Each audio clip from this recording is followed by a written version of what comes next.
뉴스탑10이 뽑은 1위입니다. 최순실 씨에게 준 말 3마리는 뇌물이다.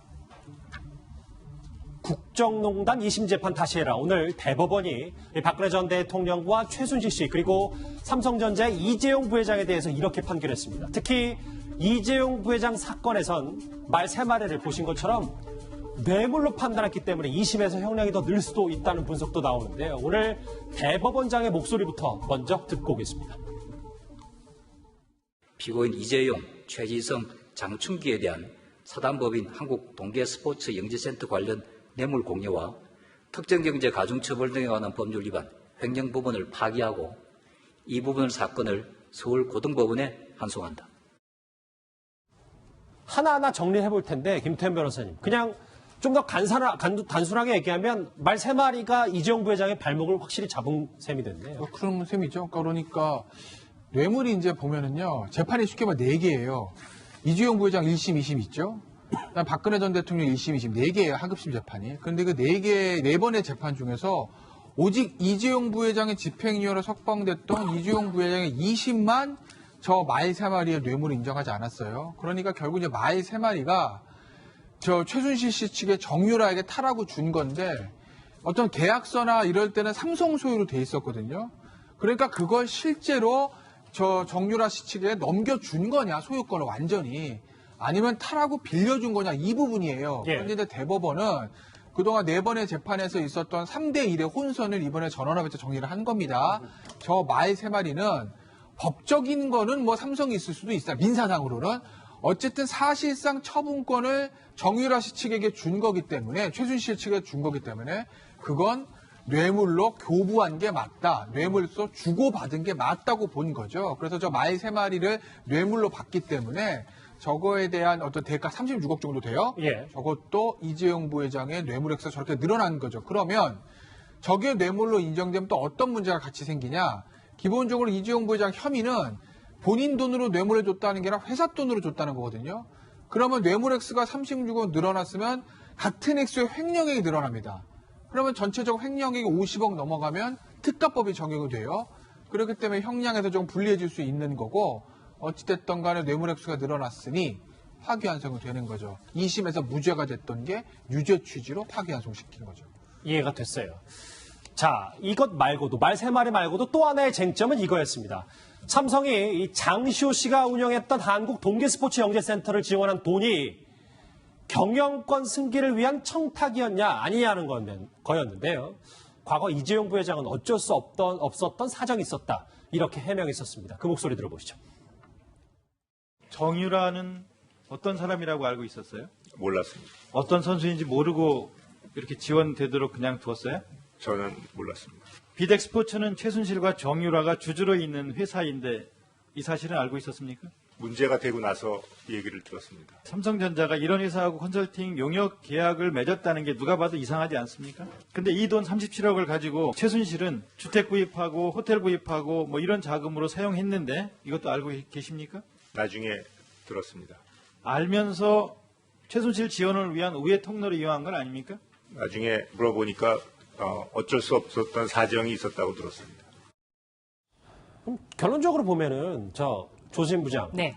20만 딱 빼고는 이 경영권 승계에 묵시적 청탁이 있었다. 이걸 다 인정한 거네요. 그렇습니다. 묵시적 청탁이라는 것은 어떤 직접적인 증거가 없더라도 마음속에서 그렇기 때문에 아마 이것이 갔을 거다. 이렇게 생각을 하는 거거든요.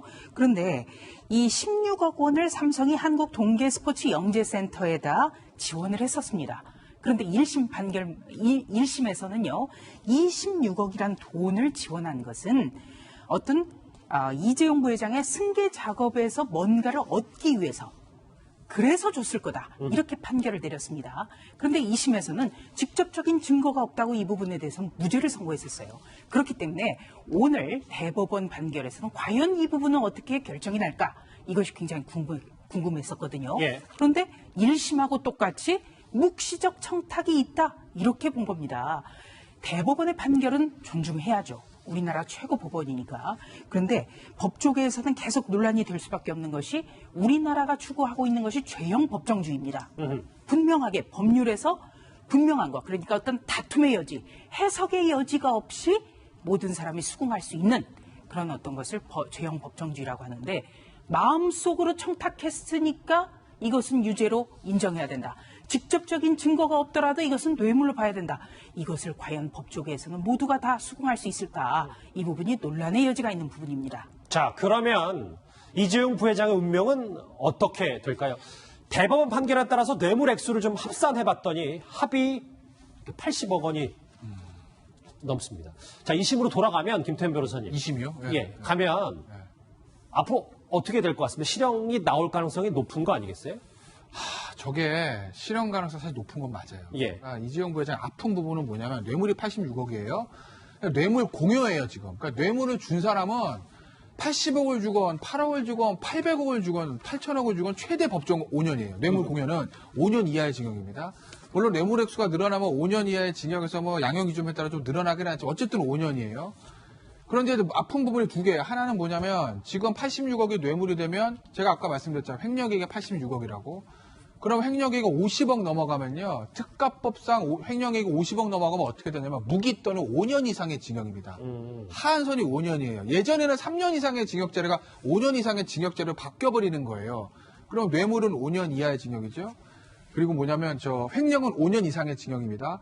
거기서도 그래도 5년, 만약에 거기서 선 5년으로 맞추면 장량 감경에서 한 번 깎아주면 2년 6개월이에요. 그럼 2년 6개월은 집행유예 나올 수는 있어요. 예. 이론사. 근데 이제 어떤 문제가 좀 뼈아픈 거냐면 그 동계스포츠 영재센터 판결을 보면 뭐 묵시적 청탁도 인정했지만 그전에 뭘 인정하냐면 경영권 승계 작업을 인정을 합니다.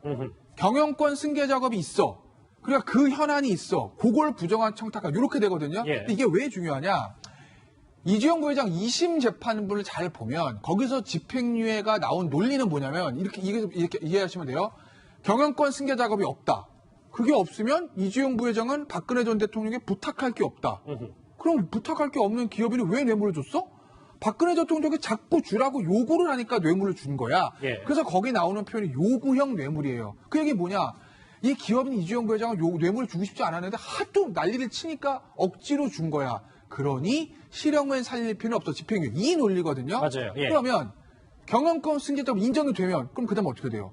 경영권 승계 작업 있어. 그러면 차례로 계속해서. 부탁할 게 있네? 어허. 그럼 본인이 뭔가 요구하는 게 있어서 먼저 부탁을 하고 이 뇌물에 대한 어떤 이득을 본인이 현안이 있어서 부탁을 한 거니 박근혜 전 대통령의 강요를 준 거 아니잖아. 그럼 요구형 뇌물 아니잖아. 당신도 뇌물의 수혜를 받잖아. 이렇게 돼버리면 양형이유에서 집행유예 판결 쓰기가 굉장히 어려워지는 거죠. 이게 삼성의 아마 고민거리일 거예요. 실형에 무게가 실린다는 분석이었습니다. 그러면 오늘 삼성 변호인단은 이 오늘의 대법원 판결에 대해서 어떤 입장을 밝혔을까요? 같이 들어보시죠. 대법원이 대통령의 요구에 따른 금품 지원에 대하여 뇌물 공여죄를 인정한 것은 다소 아쉽다고 생각됩니다. 그럼에도 이번 대법원 판결은 다음과 같은 점들에 대해서 의미가 있다고 생각합니다. 삼성은 어떠한 특혜를 취득하지도 않았음을 인정하였다는 것입니다. 마필 자체를 뇌물로 인정한 것은 이미 원심에서도 마필의 무상 사용을 뇌물로 인정하였기 때문에 사안의 본질을 영향을 줄 수 있는 요인은 아니라고 생각합니다. 자, 오늘 삼성 쪽의 반응인데 이재용 시장, 예. 삼성 내부는 조금 이런 파기환송에 대해서 예상을 좀 했었던 것 같기도 한데 분위기는 어땠나요?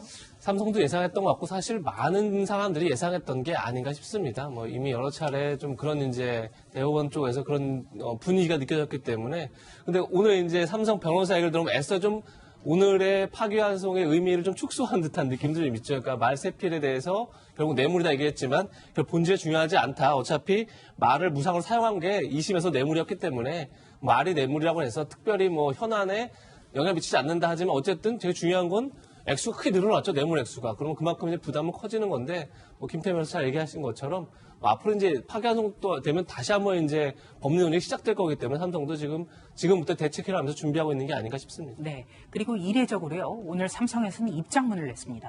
오늘이 이 국정농단 사건의 재판이 시작된 지 딱 1000일이 된 날이거든요. 맞아요. 예. 그런데 삼성이 입장문을 낸 것은 이번이 처음입니다. 뭐라고 냈냐면요.